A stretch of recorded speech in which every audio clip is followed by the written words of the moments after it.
Today I will be talking to you about a festival of our country which is called Gudi Padwa. This is celebrated on the first day after Amavasya in the month of Chaitra, which is the beginning of the Hindu calendar. It is believed, friends, that this is the day when Lord Brahma had created the Brahmand or our universe. And so it becomes a very auspicious day. In Maharashtra, it is celebrated as Gudi Padwa. Gudi is the name we give to a flag, and it is also called a victory flag. The story is that when Ramji was going to south, to Lanka, at that time he met Sugriv, and he asked Sugriv to help him in going to Lanka. Sugriv asked him to save him from his brother Bali, who had become a very cruel king and had usurped Sugriv's kingdom. Ramji defeated Bali and gave Sugriv his kingdom back. So a lot of celebration of victory was celebrated at that time, and this is the beginning of the Gudi Padwa, when people started hoisting flags of victory outside their houses. This day is also celebrated in the south, that is in Karnataka and Andhra Pradesh. It is given the name of Ugadi. Here also it's a celebration of victory. The Sindhis worship their god on this day, and they call it Cheti Chand. So a lot of different names are given to this day, and another name that is given is the Durga Navratri, which begins on this day of the first year of the Hindu calendar. Let me tell you about Gudi Padwa.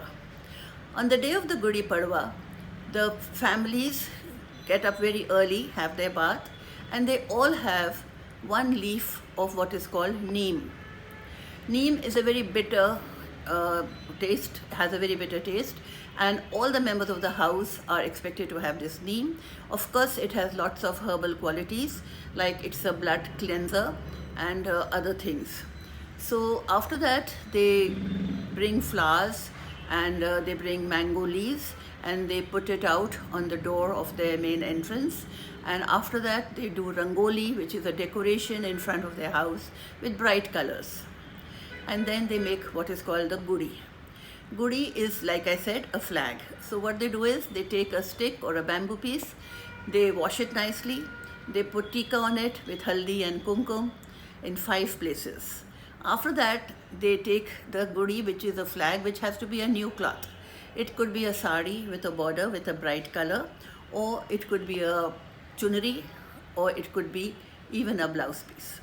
So they put it on the end of this bamboo, and along with this they also tie a garland of flowers, of mango leaves, of neem leaves.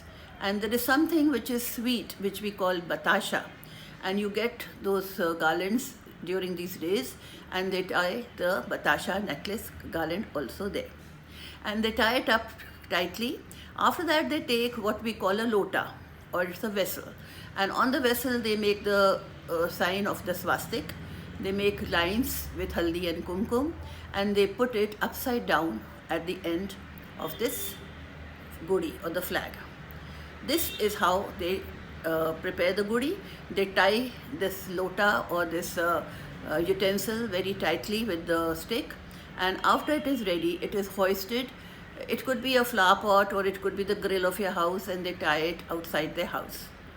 Then they put what we say a chauki or a small stool, and on that they put a cloth, and they put a cup coconut, they put a diya, they put some water, they put some fruits and some prasad, and of course tika.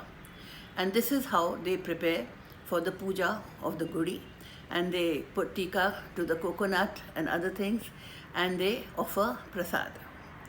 By the end of the day, they remove the gudi from the stand, and they have that batasha, that sweet thing that was hanging on it as prasad, and they distribute it amongst the family members. And they take that cloth that was offered, and they keep it for use, further use by any of the ladies. This is how it is celebrated. And in certain cases, there is what we call a lazim dance, which lots of ladies together get together and dance with lazim. It's a very vibrant and beautiful dance.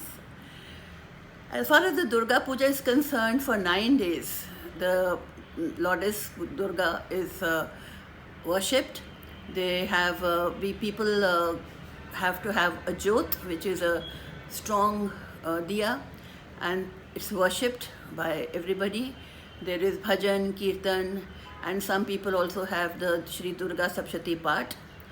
And on the 8th day, the system is that small girls are called, and they are called Kanya Pujan, and we worship them and we offer them prasad and gifts to them.